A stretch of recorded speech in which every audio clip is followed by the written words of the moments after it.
What's up, everyone? Welcome to Built for More. My name's Rocco, and this is Jessica.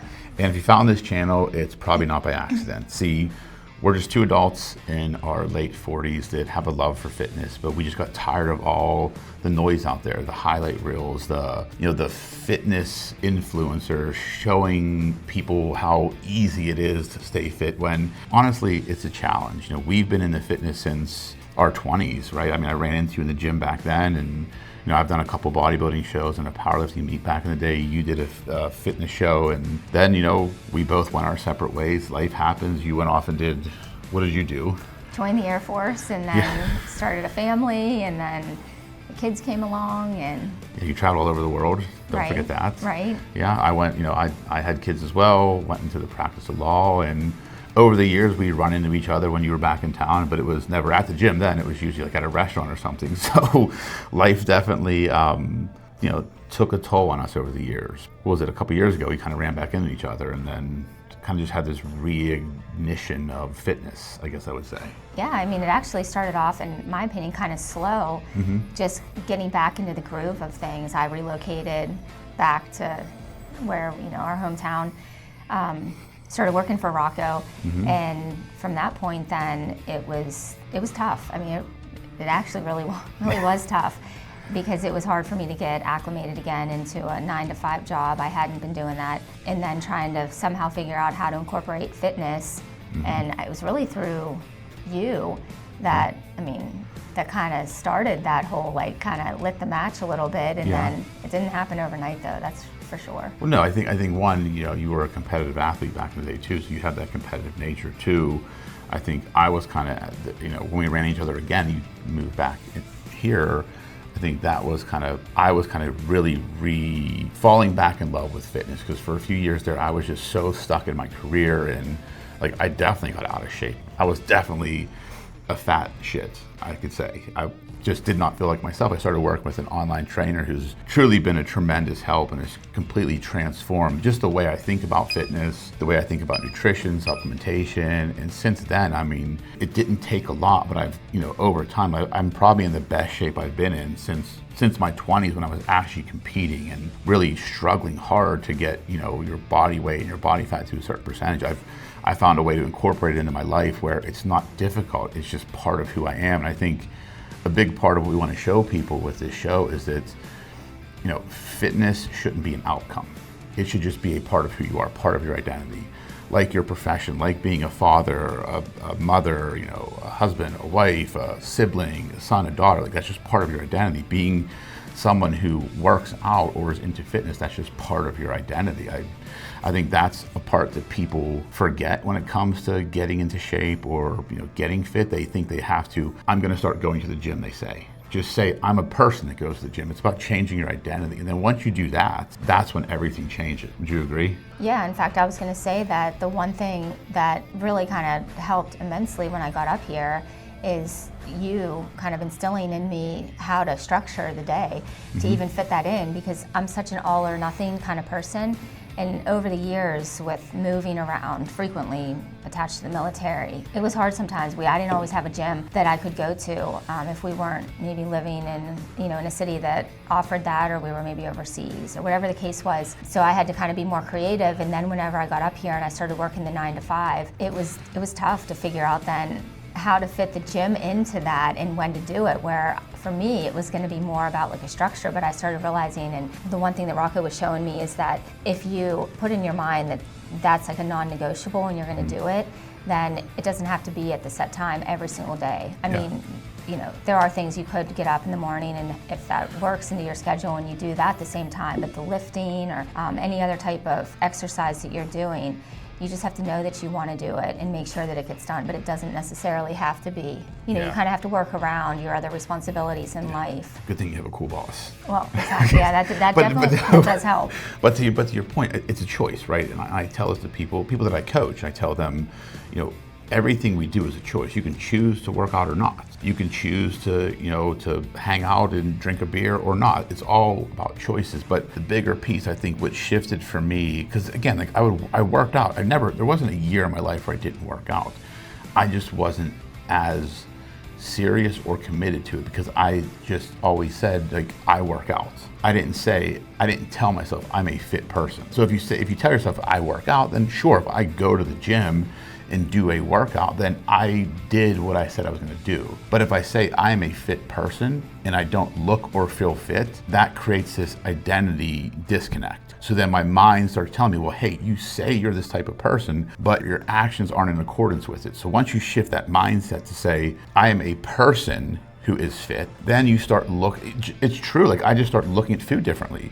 Like I don't get as hungry, like I don't crave the things I used to crave because I've changed my identity. But before, a few years ago when I made that shift, it was like, I worked out so I'd go have pizza. It was like, cool, or I'd go have a boatload of sushi or a burger because I did what I said I was gonna do. I wasn't violating my identity because I didn't build the identity yet of being a fit person, if that makes sense. I think people should understand, like if you truly wanna make a change in your life, be it fitness, your career, your faith, your relationships, anything, you have to change your identity first. That's where it all stems from. Well, I also think too that once you kind of go into it with more of a realistic approach and, Realistic, sure, I'm kidding.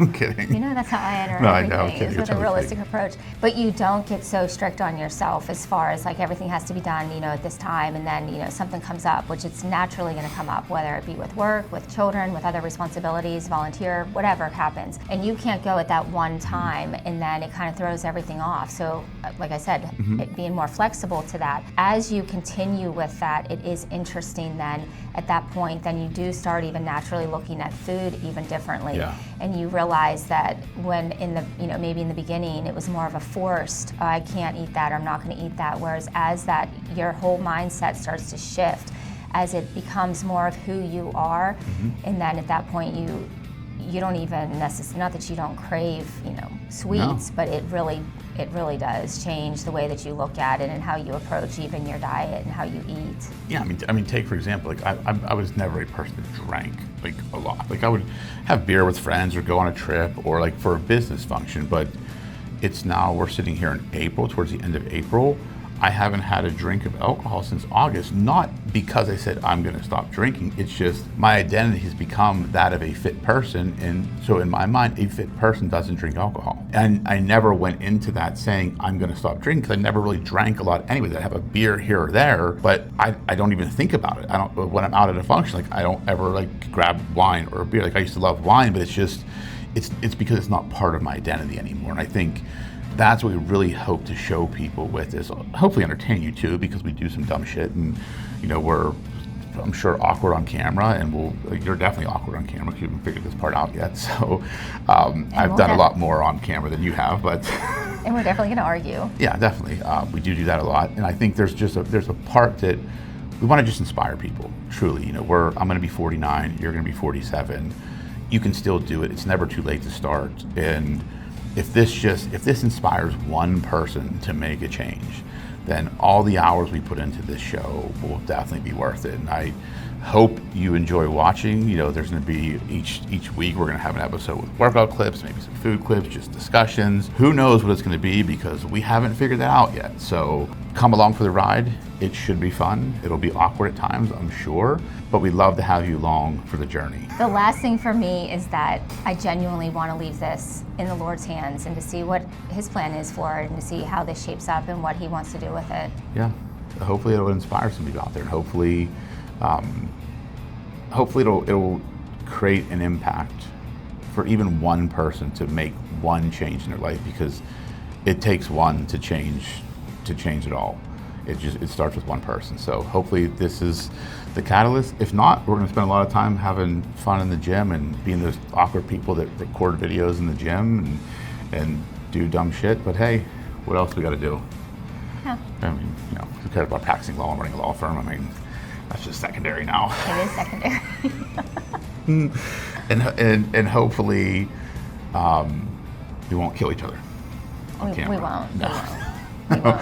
No, definitely. So again, thank you all for watching. Definitely, if you haven't done so, subscribe to the channel. We'll be doing weekly episodes. Leave a comment, shoot us a message. We appreciate all of you, and we hope to inspire you to be built for more.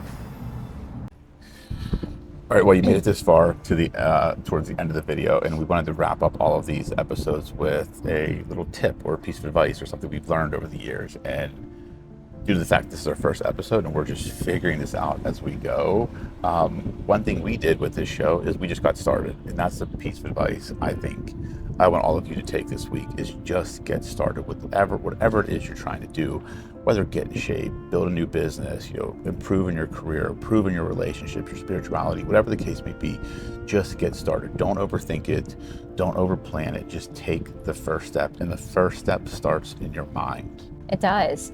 It does. You have to make the decision and then just go with it. And it's not going to be something, I don't believe, that's going to come naturally. It is going to take time for that to kind of be more ingrained in you. But when you do make that first decision, and whatever the small step is, I mean, again, there's a Bible verse that speaks of, this is a paraphrase, but don't despise the day of small beginnings. And that really is so true. Everybody wants to start off at a certain level, and they want to skip over, the beginner part or the basic part of learning, the skills, and they want to get to like the expert level. And it just doesn't, that's where I think a lot of it, where we go wrong, and that I can look back on my life and feel like that's kind of a part that I missed when I was in my 20s, and that's something I've learned. No, I agree. I think, back then, even into my 30s, like I would always want to like do the hard thing, like put the plan in place, like, I'm going to start a new workout this year. So I'm going to go, buy the new supplements, buy the new workout program, buy the new equipment. And it's like, okay, but if I wasn't, one, like we talked about earlier, I didn't change the identity. Two, I didn't have the right frame of mind. Then if I look back like a couple of years ago when I kind of started re-engaging with fitness, I just started walking every morning. In addition to everything else I did, like lifting weights and my diet, and just, I told myself I was going to be consistent for a year. I just took the first step and started walking every morning. In doing that, 45 minutes every single morning, haven't missed a day, has completely changed my outlook on life, my body, my health, my wellness, everything. But looking back, I didn't do that in the past. I was always trying to do the next big thing, the next cool toy, the next cool program, the next great supplement, and it didn't work. Like I said earlier, I didn't have the identity first, and two, my mindset wasn't in the right place. I didn't really learn. I mean, I've always been into personal development. I didn't really learn about the power of your mind probably to my late 30s. Really understood it at a deep level. I mean, it's kind of a trial and error in some ways, and it does take time. I mean, Lord willing, that we're given, whatever time we're given, and whatever path He's leading us down. But that's also something too that I realized is, I completely lost my train of thought. I'm so sorry. That truck threw me off huge because I knew you were gonna like. No, go ahead. We can keep going. So. I really was thinking about something that you were saying. Oh, I was going to say though about the back in my 20s, whenever I had access to the gyms, and like Rocco was talking about with buying the supplements, getting the plan in place, having people that I knew at that time that could help to train me. My world was flipped upside down whenever I was affiliated with the military, and we would move somewhere and we weren't in like a town that had a gym that I could easily get to, especially when my kids were little. So I really had to kind of adjust my thinking, and instead of doing everything and getting a plan in place, I did have to just take the first step. And a lot of times I was doing stuff in my house. I would go and walk around the house like to get laps in if my kids were really little and I couldn't get them in the stroller, if they were sleeping, and I had to capitalize on that time that they were. Now, I didn't work at that time, but it really was about adjusting and just being flexible and making the decision and just taking the first step, whatever that looked like, without overcomplicating and over planning it. Yeah, it really is that. And I don't want to belabor the point, but I'll kind of end with this, one of my favorite parables from a book, the boy, the horse, the fox, and the mole. I think that's what it's called. And I heard it on a podcast, and it talked about one part in the book where he says the boy's at kind of a crossroads at the edge of the woods, and he says to the horse, I can't see the path. And the horse looks at him and says, well, can you see the next step? And the boy says, yes. He's like, well, just take that. And that is the simplest advice for life. You're never going to see the whole path. You're never going to see, 100 yards downfield, but you can see the next step to take. And as long as you keep taking that next step, the progress you will make will blow you away when you look back. When I left corporate America to start a law firm, I had no idea what I was doing. I didn't have any lawyers in my family. I said, okay, I'm just going to quit my job and go start a law firm. And I'm like, okay, shit, what do I do? Next step is just talk to people. So I just talked to people and told them what I was doing. And then here we are, now we have a bunch of people working there and we're having fun doing it. So it is really just that simple. Just take the first step. Now that saying all that, I guess we're at the end of the episode. What would you say? Yes. Did you have fun on this first episode? I had fun. My main concern, though, is that it's helpful, and like you said earlier, Yeah. if it helps just one person Yes. and provides some sort of motivation and inspiration for them, that's all that matters. Yeah, and if there's anything you'd like to hear us discuss, or any comments you have, or if you just want to say something funny to us, leave it in the comments below on the video. And if you haven't done so, subscribe to the channel, and truly appreciate all of you tuning in, watching our awkwardness, her awkwardness especially, because we're not really good with social media or video, but we're getting there. We're getting there, I promise you. Baby steps. I'm taking the first step. This is you're literally seeing this in real time. This is the first step. So yes. hopefully these will get a little bit more crisp as they go, but if not, that's okay too, because it's not meant to be scripted. It's not meant to be polished. This is real life. I mean, we're sitting here at a Panera Bread on a Saturday afternoon when it's windy, rainy, and every big truck has driven by us behind here. We've had to restart this thing probably 4 or 5 times, and you peed your pants. So all that happened today. So that's our lives. That's how we have approached our late 40s. So hopefully this was inspirational and entertaining to all of you. And again, I'm Rocco, this is Jessica, and we're built for more.